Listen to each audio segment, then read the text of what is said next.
Number 14. Lydia Brock. A Cleveland woman who went to the emergency room in 2023 with a possible esophagus tear and deep vein thrombosis left the facility in handcuffs after she allegedly posed as a nurse and tried to discharge two elderly patients. According to a police report, 28-year-old Lydia Brock went to Erlanger Hospital one evening in June, complaining that she was coughing up blood, and during her visit, she was accused of entering an 85-year-old man's room and telling him she was his nurse for the evening. Brock allegedly removed the senior citizen's IV and other monitoring equipment and told him that she was discharging him. But it's unclear whether she drew blood or gave the elderly patient any medication. The report further claimed that Brock proceeded to enter the room of a 69-year-old woman and once again pretended to be a nurse before beginning to remove the patient's equipment. Family members reportedly saw what was going on and intervened before the suspect could remove the woman's IV. They told police that they sent Brock out of the room and notified staff about the bizarre incident. Security guards said that while they were removing Brock from the property, they found an ID badge from the hospital in her purse, along with a collection of syringes and pills, empty prescription bottles from various doctors, and two medical flushes filled with blood. According to the affidavit, both patients that the suspect approached were in the hospital for mental health reasons and were very sick. Authorities accused Brock of putting the ailing seniors in grave danger and charged her with 2 counts each of aggravated assault, abuse to a vulnerable adult, reckless endangerment, and impersonation of a licensed professional. And additionally, she received 1 possession charge for drug paraphernalia. Records revealed that this wasn't Brock's first run-in with the police over strange behavior in medical buildings. During a previous incident at another local hospital, she allegedly drew blood from her own IV, splattered it onto her head, and claimed that she'd fallen down. According to an affidavit, police found fentanyl, syringes, and prescription lidocaine in her purse. And when confronted with the evidence, she reportedly claimed she was a nurse at another hospital.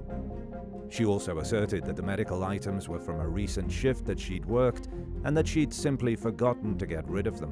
When news of Brock's most recent arrest broke, authorities said that they were running tests to determine who the blood in her purse belonged to and if she'd given the elderly patients any medication. Under Ohio law, she's flagged for doctor shopping and has allegedly gone to at least 13 medical providers to obtain prescriptions for pills. And based on the most recent update on the case, Brock is being held behind bars at the Cuyahoga County Jail on a $20,000 bond.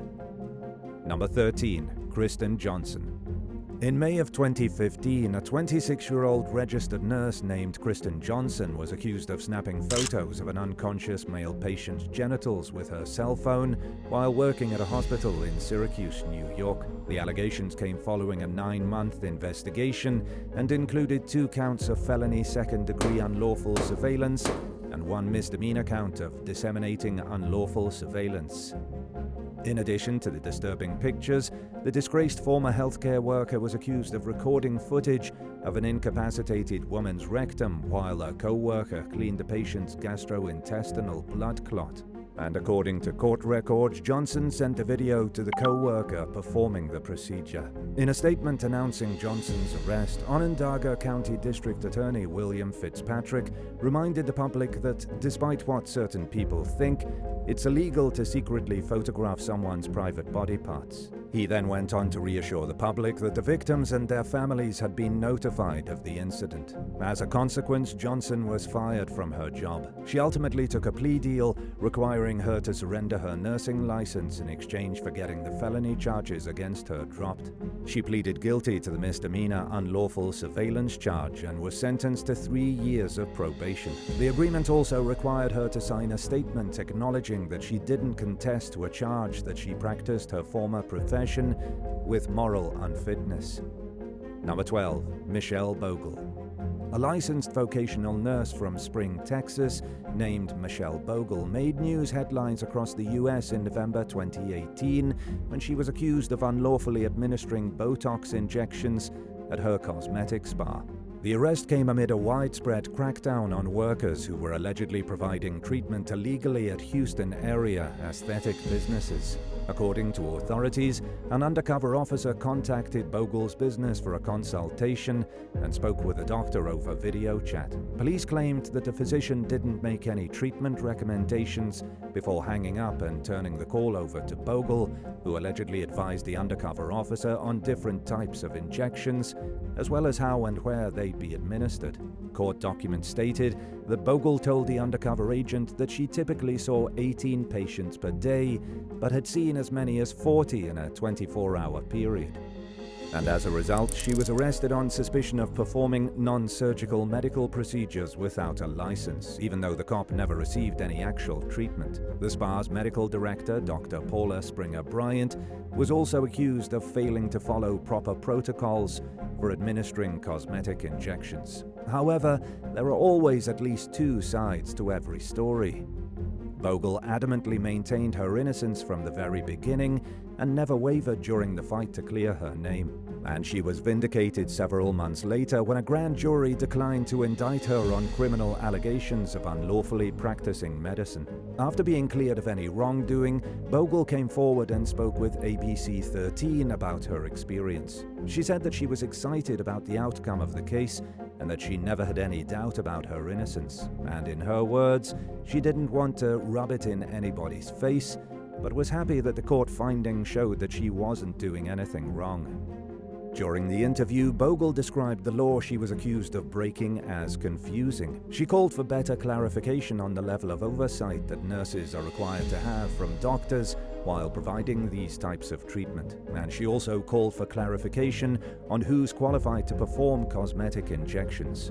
In addition, Bogle made it clear that she agrees with holding providers accountable for unlawful practices, but she said that plucking nurses out and splashing them on the news wasn't an effective way of tackling criminals. She described the sting that led to her dismissal case as a waste of taxpayer dollars, and based on the outcome, it seems like a valid point. And while Bogle was clearly thrilled to put the situation behind her, the favorable court decision didn't fix all of the damage that had been done to her and her family's lives. She told the news outlet that after her arrest, she lost business at her spa and was evicted from her home. A Houston police spokesperson told ABC 13 that the agency doesn't work in a vacuum and that the district attorney's office approves charges before anyone is arrested and booked into jail. The Harris County District Attorney's Office said that charging decisions are based on initial facts and that prosecutors can do additional work to clarify questions about the evidence and the law. Thankfully, it appears as though Bogle's life is back on track. And in fact, it seems as though Bogle's career has recovered and is doing better than ever. She's still a nurse and she's still performing injections at her spa. And today, she's considered to be a highly rated provider. Number 11. Charles Cullen. By the time Charles Cullen killed his first known victim in 1988, he was deep in the throes of alcoholism, mental illness, and a failing marriage. He was working as a nurse at a hospital in Livingston, New Jersey. And when a judge came into the emergency room suffering from an adverse reaction to a medication, Cullen injected a deadly dose of drugs into his IV. Nobody knows exactly how many more people he killed over the next 4 years, but the number is believed to be in the dozens. Cullen left the hospital in early 1992 after authorities discovered that many of the dead patients' IV bags were contaminated with overdoses of insulin and other deadly substances. Then a month later, he began working at a hospital in Phillipsburg, New Jersey, where he fatally overdosed 3 elderly women with the heart medication digoxin. But before she died, the third victim tried to alert staff to a sneaky male nurse who she claimed was injecting her IV while she slept. Unfortunately, though, her complaints were brushed off and ignored.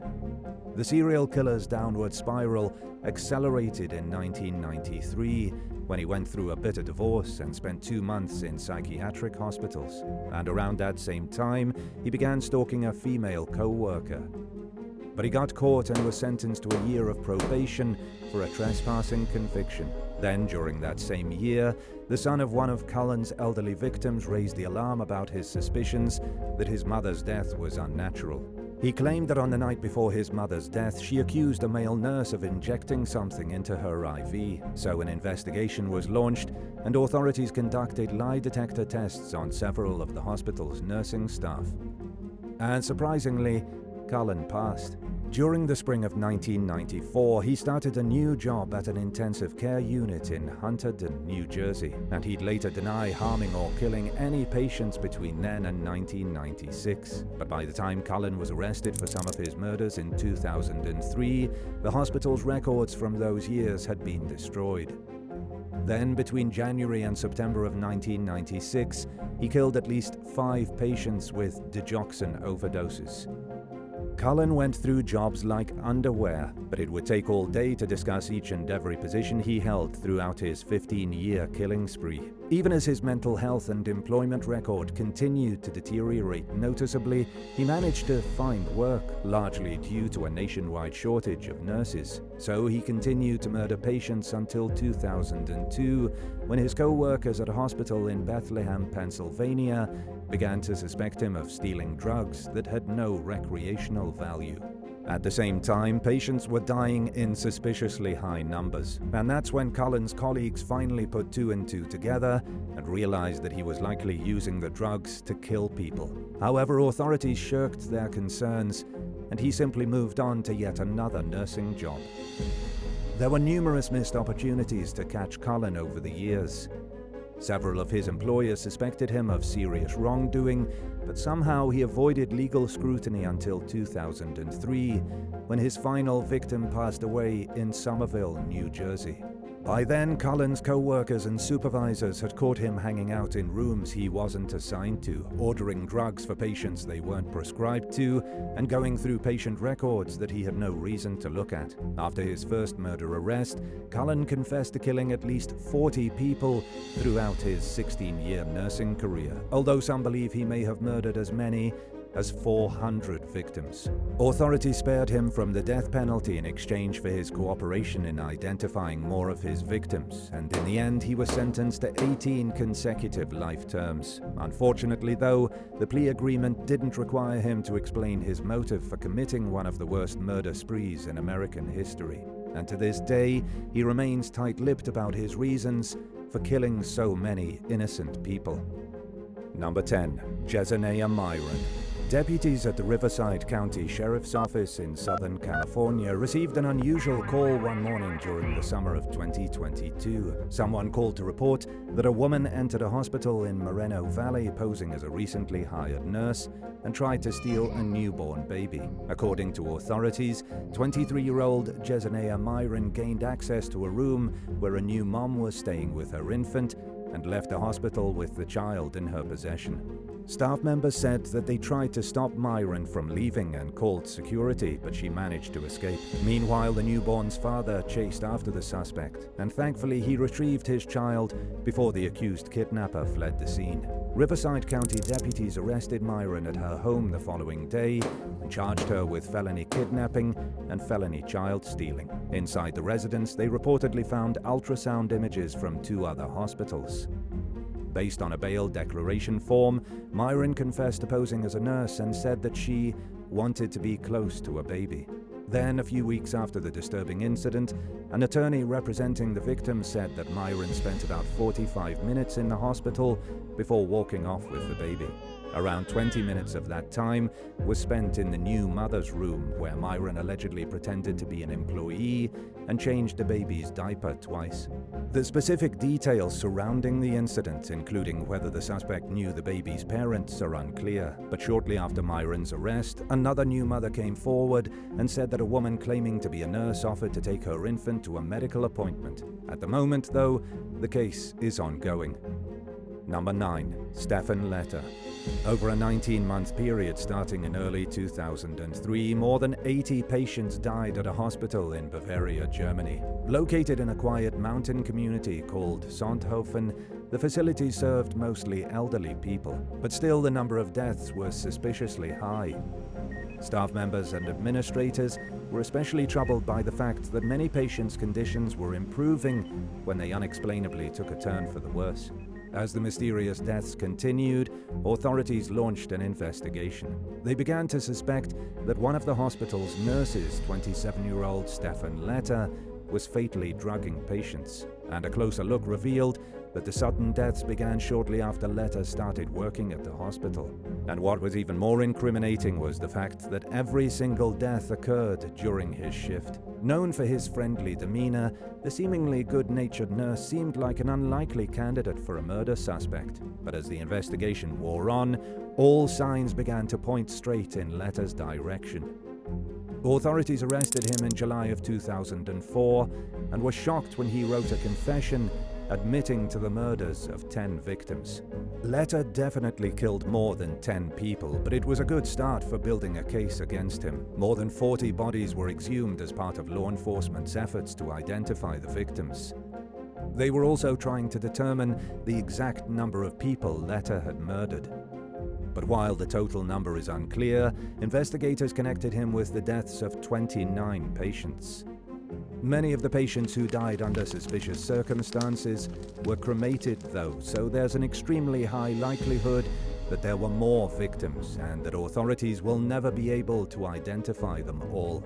According to prosecutors, Letter knocked his victims out with a sedative before finishing them off with a fatal cocktail of muscle relaxers, paralytics, and other drugs. During his trial, Letter's lawyer claimed that the murders were mercy killings and that his client believed he was helping his victims by putting them out of excruciating pain. But in reality, that wasn't true, according to other hospital employees, as well as investigators and experts who worked on the case. Many of the victims weren't seriously ill when they were killed, and while the vast majority of them were over the age of 75, most were in stable condition and showed no sign of suffering from any potentially deadly health issues. Some of the patients were even scheduled to be released from the hospital soon. Not all of Letter's victims were old. Some were as young as 40, and as prosecutors pointed out, Letter wasn't assigned to care for all of the people he killed, further suggesting that he didn't kill out of mercy, but rather because he enjoyed it. He was found guilty of all 29 murders that he was formally accused of and was sentenced to life in prison. And while it's unclear how many lives Letter claimed, the number of confirmed cases is high enough for his crime spree to be considered the largest case of serial killing in Germany since World War II. Number 8. Radonda Vogt. The future looked bright for Radonda Vogt in 2017. At the time, she was working as a nurse at Vanderbilt University Medical Center in Nashville, the most prestigious hospital in the state of Tennessee. But she quickly became complacent at her job, and the results were both deadly and career-ruining. One of Vogt's elderly patients was prescribed a sedative, but she mistakenly withdrew a paralyzing agent from the electronic medicine cabinet at her workplace. She wasn't paying close enough attention to what she was doing, and she didn't discover the mistake until after she administered the medication to the patient. But by then, it was too late. The patient had stopped breathing and was brain dead. Vogt did the right thing and took responsibility for the fatal error. And during a hearing with the Tennessee Board of Nursing, she explained that she was distracted by a trainee. She also admitted that she'd acted carelessly and expressed deep remorse for the devastating consequences of her actions. Vogt said that not a day goes by without her thinking about how she caused someone's death. The former nurse was convicted on felony counts of criminally negligent homicide and gross neglect of an impaired adult. She took a plea agreement that allowed her record to be expunged if she stayed out of trouble during her 3-year probation sentence. But as a result of her fatal mistake, she's permanently banned from working in the healthcare field. The case was highly controversial. Sympathetic nurses rallied around Vogt, fearful that her conviction would pave the way for authorities to criminalize healthcare workers for truly unintentional mistakes in the future. Vogt believed that the loss of her career and the ways that the incident forever changed her were punishment enough, and many people agreed. After all, she has to spend the rest of her life grappling with the painful awareness that she killed an innocent senior citizen in a moment of carelessness. She also has to accept knowing that a lot of people despise her for it, and unless she changes her identity and moves far away, her past will likely follow her around for the rest of her life. But Vogt's actions killed a person, and many people believe that even if she meant no harm, she owed society a debt in the form of prison time. The widow of the victim wanted her to receive the maximum as far as convictions and punishments go, and felt that the outcome of the case amounted to a mere slap on the wrist. Number 7. Rejane Moreira Teles. A 23-year-old rookie nurse named Rejane Moreira Teles was just 3 days into her training at a medical clinic in Rio de Janeiro when she made a deadly and career-destroying mistake in 2012. While caring for an 80-year-old woman, she accidentally injected the patient's IV line with a half cup of milk and coffee that was meant for her feeding tube. As a result, the drink went straight to Palmarina Pires Ribera's heart and lungs, cutting off her oxygen supply and killing her within hours. And afterwards, Teles and 3 other staff members were accused of involuntary manslaughter. Living with the mental trauma of accidentally killing someone is likely tougher than someone can imagine without actually being in those shoes. To make matters even worse, Teles was also forced to face the horrifying realization that Ribeiro's death wasn't quick or painless. In the wake of the tragedy, nutritional specialist Dr. Armando Carreiro told the Brazilian talk show Fantástico that Ribeiro would have felt like she was suffocating. During an interview with the program, Teles admitted that she was aware of the dangers of injecting food into someone's IV line. She said that she'd never injected medication before, but that it was easy to get the IV and feeding tube lines confused because they were right next to each other. However, Dr. Carreiro disagreed with this claim, arguing that the lines were quite easy to differentiate one from the other. Teles accused the supervisor of failing to teach her and a fellow intern how to properly inject the coffee into the patient's feeding tube.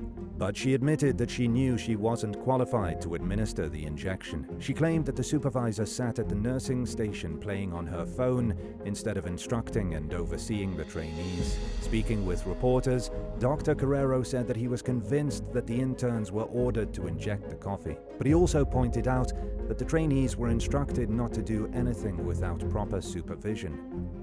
The director of the nursing school that Teles attended described her as an excellent student and confirmed that she was allowed to continue her training while the criminal case was ongoing.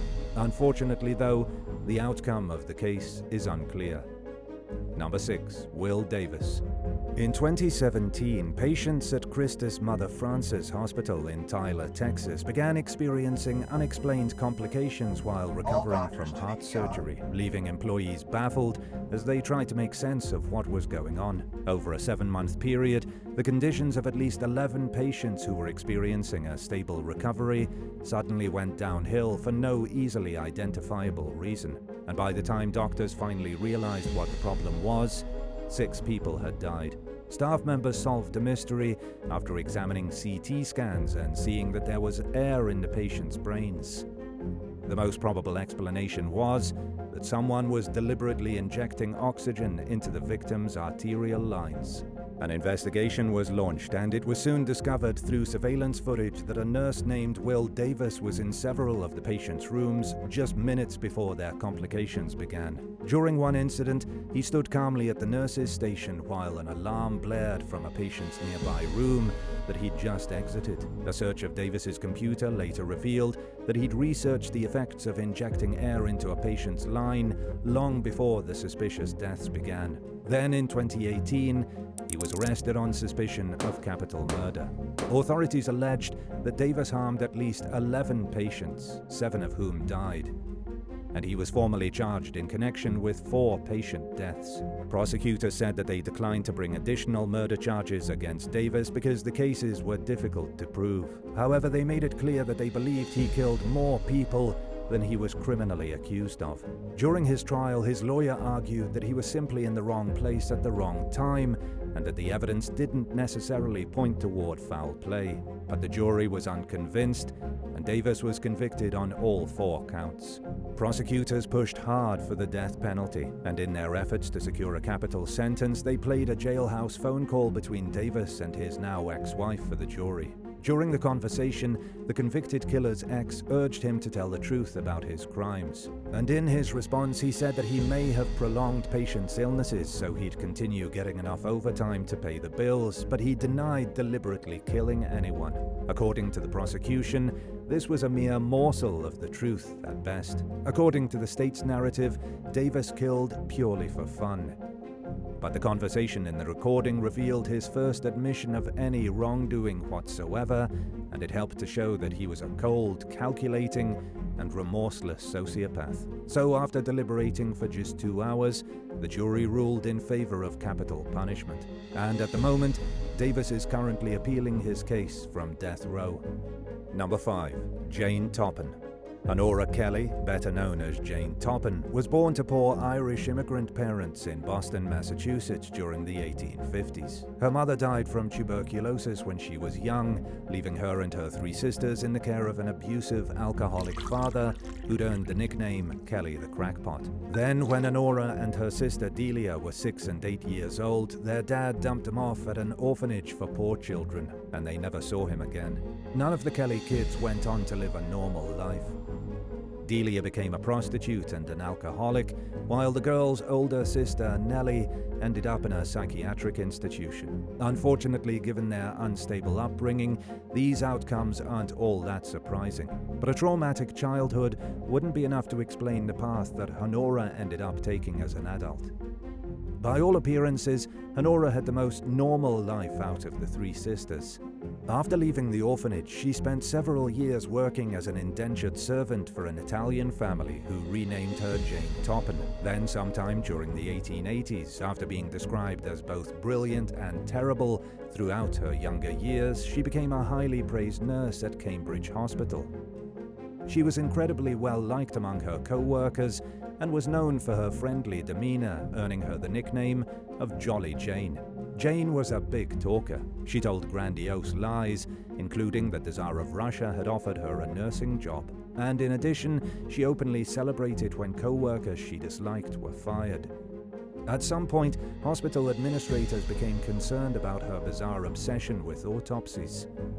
But these strange traits were largely written off as personality quirks. It was no secret that Jane was eccentric, but she was likable enough for people to overlook her unusual behavior. Nobody seemed to realize that some of the things she said and did were red flags of much deeper-seated issues. On the surface, Jane's close relationships with sick and elderly patients and the long amounts of time she spent in their rooms seemed harmless, but she had no real interest in bonding with the people she cared for. In truth, she was experimenting on them with morphine and other narcotics to see what the drugs would do to them. And she did this because she became aroused by watching them lose consciousness and die. Seeing her victims in a helpless state turned her on, making her one of the strangest serial killers in American history. Jane Toppan murdered at least 12 people over a 6-year period as a result of her deranged fetish. She eventually confessed to 31 murders, but the true number of victims is unknown. It's also unclear exactly when she began her killing spree. In addition to overdosing her patients, she went on a poisoning rampage starting in 1895 when she murdered her landlord and his wife. Then, 4 years later, Jane killed her foster sister with strychnine, an extremely toxic alkaloid that's typically used as a pesticide. And just 2 years after that, in 1901, she moved in with an elderly patient named Alden Davis to help take care of him after she murdered his wife. And over the course of a couple of weeks, she killed Alden, his sister, and 2 of his daughters. At the urging of surviving family members, authorities performed a toxicology test on one of the victims. The results confirmed that they'd been poisoned, and in October 1901, Jane was arrested for murder.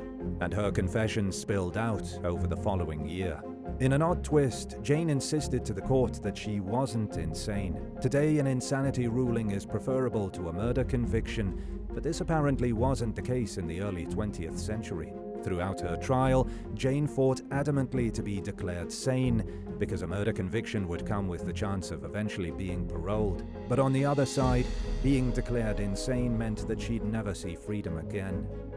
She repeatedly declared that she knew what she was doing and acted with intent, which meant that she couldn't have possibly been insane when she committed her crimes. But despite these efforts, the court found Jane Toppin not guilty by reason of insanity. She was committed to the Taunton Insane Hospital, where she remained for nearly 40 years until her death in 1938 at the age of 84. Number 4. Gwendolyn Graham and Kathy Wood. Police in Walker, Michigan received a shocking report one day in October 1988. A man named Ken Wood entered the station and reported that his ex-wife, Kathy Wood, had confessed to murdering 5 patients at the nursing home where she worked as a nurse's aide. And he claimed that Kathy had admitted to carrying out the homicides with her co-worker, Gwendolyn Graham. When detectives visited the nursing home, the administrator told them that Kathy Wood was an excellent employee. Regardless, though, they took her down to the station for questioning and confronted her with Ken's accusations. At first, Kathy claimed that the whole thing was a joke, but the police continued to grill her, and she eventually began to share bits and pieces of the truth. According to Kathy's version of events, she and Gwendolyn Graham had met at work 2 years earlier in 1986. She said that they became friends, but things escalated, and after a while, they started having an affair. Kathy accused Gwendolyn of being both the mastermind behind the murders and the actual killer who smothered the victims to death. She further claimed that Gwendolyn got an erotic release from killing and failed to offer any other insight on the couple's motives for committing the disturbing crimes. The first murder took place in January 1987, when Gwendolyn allegedly suffocated an Alzheimer's patient with a washcloth while Kathy acted as a lookout. And because the victim's death appeared natural, no autopsy was performed. Kathy said that the murder cemented her bond with Gwendolyn by giving the couple a deep, dark secret that they believed would prevent the other from leaving the relationship. Then, over the next several months, the pair claimed 4 more victims between the ages of 65 and 97, including incapacitated residents who were completely incapable of defending themselves. According to Kathy, she and Gwendolyn made a game out of their twisted killing campaign, choosing each of their victims based on their initials in hopes of spelling out the word murder. Only 2 of the victims they killed hadn't been cremated, so police exhumed their remains in hopes of finding evidence to corroborate Kathy's story. But they found nothing, which isn't entirely unusual in strangulation cases. In the end, though, the medical examiner changed the causes of death from natural to homicide. Relying primarily on information from their interviews with Kathy to build a case, authorities arrested the women. They charged Kathy with 2 counts of open murder, while Gwendolyn faced 5 counts of first-degree murder. By then, Kathy and Gwendolyn had broken up, leading to speculation that Kathy was either lying or placing a disproportionate amount of the blame for the murders on Gwendolyn. She failed a polygraph test and eventually confessed to serving a bigger role in the crimes than she'd originally admitted to. But despite this, her cooperation with law enforcement in their case against Gwendolyn earned her a generous plea deal. Kathy pleaded guilty to 1 count of second-degree murder and 1 count of conspiracy to commit murder in exchange for a 20 to 40-year federal prison sentence. She's been free for the last couple of years, though, as she was released in 2020. To this day, it's widely believed that she was more involved in the murders than she ever admitted, even after she confessed to downplaying her role in the crimes. In a book about the case called Forever and 5 Days, true crime writer Lowell Caulfield speculated that Kathy Wood was insanely angry at Gwendolyn for leaving her. He asserted that she was so hell-bent on getting revenge that she put her own legal standing in jeopardy for the sake of ratting her ex-girlfriend out. And if that was the case, her plan worked. Gwendolyn Graham was convicted of all 5 murder charges and 1 count of conspiracy to commit murder, and as a consequence of her wicked actions, she received a life sentence without the possibility of parole. Number 3. Daniela Poggiali. In October 2014, a 42-year-old nurse named Daniela Poggiali was arrested on suspicion of poisoning dozens of patients at the hospital where she worked in northern Italy. According to prosecutors, Poggiali was present during dozens of suspicious deaths at the hospital over a 2-year period. They initially accused her of fatally overdosing 38 patients with potassium chloride, a compound used in lethal injections in the US, and claimed that she may have been connected with as many as 93 deaths. And if that were true, it would make Panjali the most prolific serial killer nurse in world history. Authorities also accused Panjali of stealing money and valuables from vulnerable elderly patients and plotting to kill them simply because they annoyed her. But Panjali denied having a hand in any patient fatalities whatsoever. However, authorities only grew more convinced that she was a killer after searching her phone and discovering photos of her laughing and smiling next to dead patients. In one image, she could be seen grinning and giving a thumbs up, while another showed her pointing her index finger at her face like a pretend gun.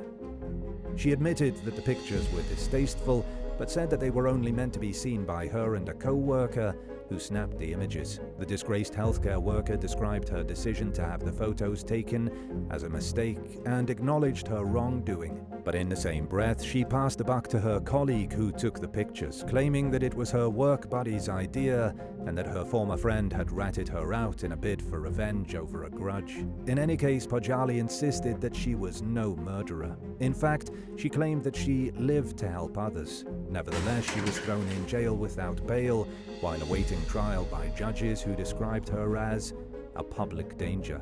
Panjali was convicted of 2 murders and was sentenced to life in prison. She continued to fight her conviction, though, and after spending nearly 3 years behind bars, her case was acquitted. But then, in 2020, the Italian Supreme Court reversed the decision and threw her back in prison. 10 months later, in October 2021, Panjali secured another acquittal and was once again released. She won her freedom with the help of expert statistician Richard Gill, who successfully convinced the court that the statistics that were used against her at trial were flawed. After being freed, Panjali told the press that she'd like to return to nursing. Some people might argue that she has every right to do so since she was cleared of the murder charges. But it's understandable that others feel as though the murder allegations and the disturbing photos with dead patients are reason enough to never let her return to the healthcare field. So, what's your opinion? Let us know in the comments below. Number 2. Benjamin Geen. While serving in the British military in the early 2000s, Benjamin Geen was stationed in a minor injuries unit at a hospital. But he seemed to get bored with tending to patients with non-serious medical problems and would often wander into the emergency department to get a taste of the action that comes with life or death emergencies. As a self-proclaimed adrenaline junkie and thrill seeker, he openly admitted that he was addicted to the rush. In 2003, Geen took a job at Horton General Hospital in Oxfordshire as a casualty nurse trainee, and much like his post in the army, a lot of the work involved treating patients with minor injuries, leading him once again to become bored with his job. Prosecutors would later argue that it was this chronic boredom that compelled Geen to inject various drugs into patients' IVs. Over a 2-month period starting in December 2003, 18 patients suffered respiratory arrests or depressions after coming to the hospital's emergency department with minor complaints. And out of the 18 people who experienced complications, 2 of them died. At first, the life-threatening respiratory arrests baffled staff members who failed to come up with a medical explanation for the sudden symptoms. But over time, employees noticed that the emergencies happened when Geen was on duty, and more specifically, when he was tending to the patients who fell ill. They also found it odd how he always seemed to know exactly what was wrong with the mysteriously ailing patients and what to do about it, even in the absence of a diagnosis from an actual doctor. Geen's bizarre behavior led to speculation that he did know what was wrong with the patients, not because he was good at diagnosing people, but because he was the one causing the medical emergencies. His co-workers became increasingly convinced that he was deliberately harming people, especially after noticing that he seemed elated when patients began experiencing life-threatening complications. So an investigation was launched, and police soon discovered that numerous patients who inexplicably went into respiratory arrest had been given a powerful and dangerous drug called midazolam. According to authorities, the 2 patients who died had received lethal doses of the medication. And these suspicions were supported by medical experts who agreed that an overdose of midazolam would cause the same symptoms that the victims had experienced. Police arrested Geen when he arrived for his shift one day in February 2004. During a search of his body, they found a syringe of vecuronium, a powerful muscle relaxant used in general anesthesia. The drug has no practical use in almost any other setting, especially in someone's pocket, and one of the patients who died in Geen's care had received the drug, furthering law enforcement's suspicions that he was a cold-blooded killer. Geen initially claimed that he'd forgotten to remove the syringe from the pocket of his scrubs at the end of a chaotic work shift, but the needle was visibly worn. It had clearly been used multiple times, despite the hospital's policy of discarding syringes after one use. Authorities then charged Geen with 2 counts of murder and 16 counts of causing grievous bodily harm. According to prosecutors, he enjoyed the thrill of resuscitating patients from life-threatening medical emergencies, and in 2006, Geen was convicted of both murder counts and 15 out of the 18 grievous bodily harm charges, despite his claims of innocence throughout the case. He was sentenced to 17 life terms, with a minimum of 30 years before he'll be eligible for parole. Geen continues to maintain his innocence from behind bars and has repeatedly appealed his case, but the guilty verdict and prison sentence have been upheld every time. And as of 2020, he'd exhausted all but his final appeal. Number 1. Kimberly Clark Saenz.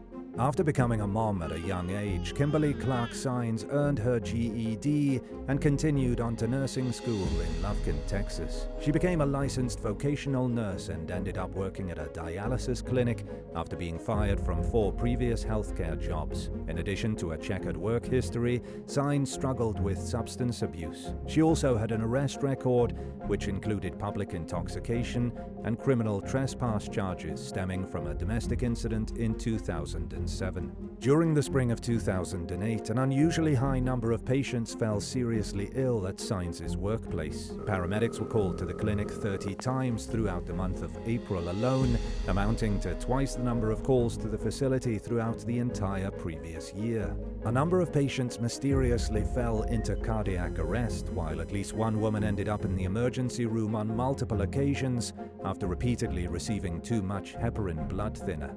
After 2 patients died from their mysterious sudden ailments, the clinic increased its administrative oversight. However, the unexplained illnesses continued to the point where responding paramedics become extremely concerned. They raised the alarm with their superiors, and a local official anonymously contacted the state health department. In late April 2008, 2 patients experienced sudden drops in blood pressure on the same day. Witnesses reported seeing Kimberly Saenz draw a bleach solution into a syringe and inject it into the victim's dialysis lines. But when confronted on the matter, she claimed that she was using the syringe to get a precise measurement while cleaning an unused dialysis machine. This, however, not only went against the center's policy, but it also sounded extremely suspicious to the authorities. Further investigation revealed the presence of bleach in the bucket and syringes that Saenz was using, prompting an immediate shutdown of the clinic while law enforcement was called in to investigate. As a result, Saenz was fired from her job the next day, and her nursing license was suspended. And in addition, she was charged with 5 counts of capital murder and 5 counts of aggravated assault. One of Saenz's co-workers told police that the suspected serial killer had expressed a dislike for numerous patients, all of whom either died or experienced life-threatening medical emergencies. Another colleague reported seeing Saenz go outside to smoke after tending to a patient, and when the patient coded shortly after, Kimberly allegedly refused to help her. An expert chemist who analyzed blood samples of suspected victims testified that in at least 9 cases, he detected abnormalities that could only be explained by the presence of bleach. After entering the bloodstream, it caused patients' red blood cells to explode and release iron in a process known as hemolysis, leading to cardiac arrest and death. Then in 2012, a jury convicted Kimberly Saenz on all counts. Prosecutors pushed for the death penalty, but she was ultimately sentenced to 5 life terms without the possibility of parole. Which one of these killer nurses do you think was the absolute worst? Let us know in the comments down below. And if you liked this video, be sure to give it a thumbs up and subscribe to the channel. Thanks so much for watching, and we'll see you in the next one. Bye.